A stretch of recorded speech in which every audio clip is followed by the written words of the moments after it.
Welcome back guys. तो इस video lecture में हम डिस्कस करेंगे कनेक्टिंग लिंक्स के बारे में। कनेक्टिंग लिंक्स क्या होती है और इसके क्या एग्जांपल है, इसी को हम इस वीडियो लेक्चर में एक्सप्लेन करेंगे। कनेक्टिंग लिंक हमारे पास ऐसे ऑर्गेनिज्म को कहते हैं जिसमें basically two different biologically characteristics पाए जाते हैं। तो ऐसी किस्म के ऑर्गेनिज्म को हम कहते हैं कनेक्टिंग लिंक्स। तो कनेक्टिंग लिंक्स बेसिकली ऑर्गेनिजम्स ही होते हैं जिनमें टू सेपरेट पाइलम की कैरेक्टरिस्टिक्स पाए जाते हैं।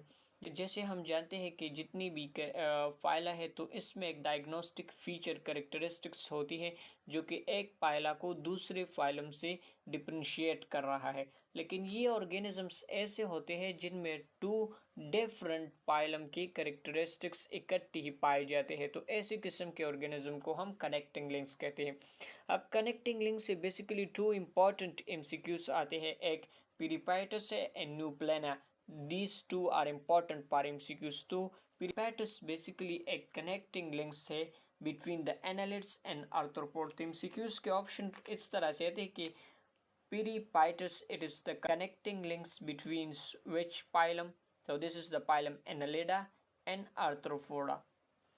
अब यहाँ पर जैसे हमने डिफिनेशन में भी पढ़ा कि इनमें दो डिफरेंट पाइलम की कैरेक्टरिस्टिक्स होती हैं। तो यहाँ पर पिरिपैटस बेसिकली इनमें एनालिड्स की भी एंड आर्थ्रोपोडा इनके दरमियान कनेक्टिंग लिंक्स के तौर पर एक्ट करते हैं। तो इनकी एनालिड्स की कैरेक्टर कौन से इनमें पाए जाते हैं और आर्थ्रोपोड के कौन से कैरेक्टर्स पिरिपैटस में पाए जाते हैं। अब यहाँ पर एनालिडियंस कैरेक्टर्स हमने यहाँ पर लिखे। तो इनमें फर्स्ट कैरेक्टर्स एनालिड वाले ये है कि इनमें excretory organ, this is nephridia. Second one that is unjointed legs and simple eye. Third, annelidian's character that is worm-like body with a soft cuticle and contain muscle layers in their body walls. So these are basically the annelidian's character found in the peripatus.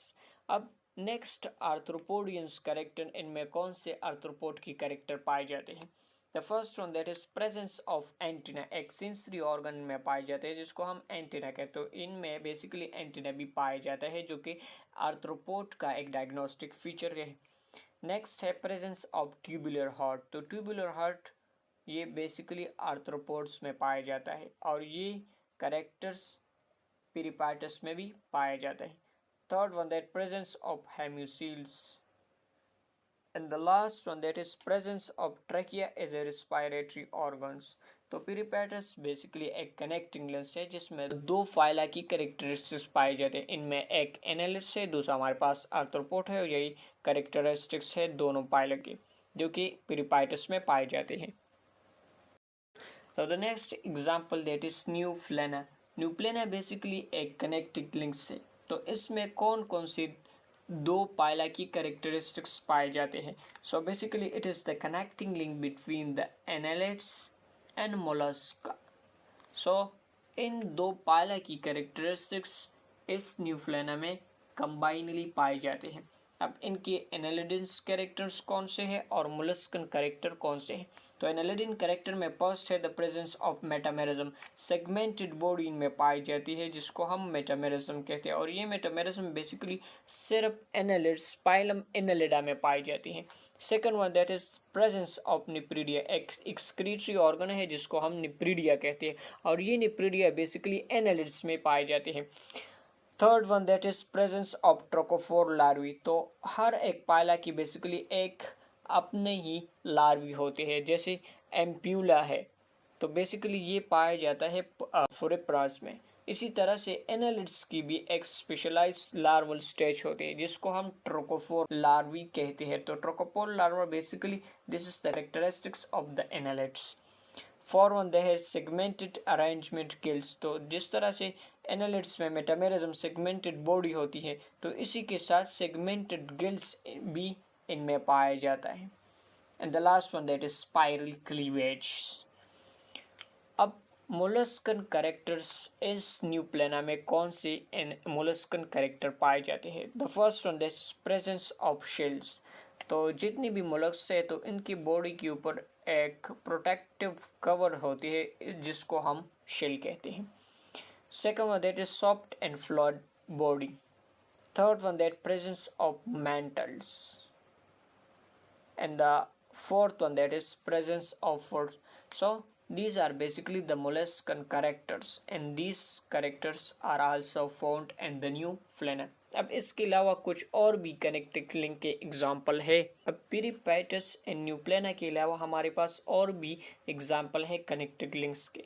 अब यहाँ पर chart में आप देख सकते हैं virus, तो basically it is the connecting link between living and non living organism. इसी तरह से यूग्लिना, तो Euglena this is the connecting link between the plant and animals. Third one, that is Proterospongia, तो Proterospongia basically it is the connecting link between phylum Protozoa and phylum Porifera. The fourth one, that is Melanoglossus. So this is the connecting link between the non-chordate and the chordate. The fifth one, that is Chimera. So Chimera basically it is the connecting link between cartilaginous species and bony species. The sixth one, that is the Diphnori, which is commonly called as lungfishes. It is the connecting links है basically class fishes and class amphibia के दरमियान ये connecting links के तौर पर act करता है। Seventh one basically Archaeopteryx. तो Archaeopteryx ये कनेक्टिंग लिंक्स है between the reptiles and birds के दरमियान। लास्ट वन हमारे पास प्रोटोथेरिया है, तो प्रोटोथेरिया बेसिकली ये कनेक्टिंग लिंक्स है between the reptiles and mammals. अब नेक्स्ट क्वेश्चन ये है कि कनेक्टिंग लिंक्स की इम्पोर्टेंस क्या है।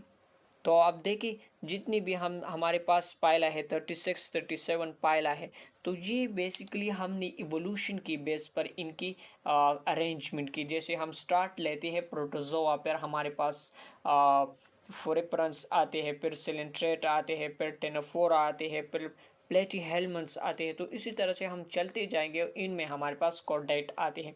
तो ये इवोल्यूशनरी बेस पर हमने इनकी क्लासिफिकेशन की। तो ये सीरीज ऑफ इवोल्यूशन, ये इवोल्यूशनरी पॉइंट ऑफ व्यू से इम्पॉर्टेंट है कनेक्टिंग लिंक्स। तो ये एक्सप्लेन करते हैं कि एक फाइला से किस तरह से दूसरे फाइल के ऑर्गेनिज्म की इवोल्यूशन हुई। आप यहाँ पर देखिए यूग्लिना है, तो इनमें बेसिकली प्लांट करेक्टर, तो किस तरह से प्लांट से एनिमल की इवोल्यूशन हुई, कौन कौन से करेक्टर्स इसमें मॉडिफाई हुई। इसी तरह से ये बेसिकली एज ए एविडेंस हम पेश करते हैं for the evolutions. So this is overall about the connecting links and some of these example of the connecting links. Thank you so much.